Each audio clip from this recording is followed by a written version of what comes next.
Difficile de savoir où poser les yeux, il y en a partout. Vous avez au-dessus le Père Noël et son épouse qui dansent. Vous avez là-bas un petit lutin qui est malade et on est en train de le soigner. Des scénettes, tout droit sorties de l'imagination d'Alexandra. C'est elle qui a fabriqué, peint et assemblé chacun de ces décors. Quand je fais ça, je pense à l'émerveillement que ça va apporter. Et dans le regard des grands et surtout dans le regard des enfants. Parce que je me dis que toutes les vitrines de Noël se perdent.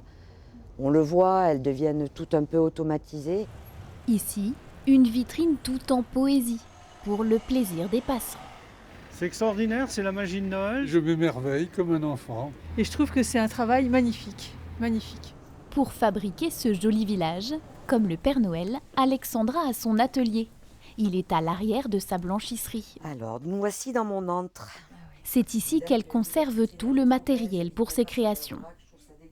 Mon objet favori, bien sûr, c'est un couteau à couper à chaud, avec quoi je sculpte en fait tous mes socles. Donc ça me permet justement de pouvoir me resservir de mes socles d'une année sur l'autre. Comme ici, par exemple, c'est des socles que j'avais fait il y a 3 ans. Il me suffit de les retravailler pour les transformer pour un socle de campagne ou de bord de mer. Cette année, Alexandra est en lice pour l'élection de la plus belle vitrine de Noël. Mais gagnante ou pas, à Bergerac, elle a déjà conquis tous les cœurs.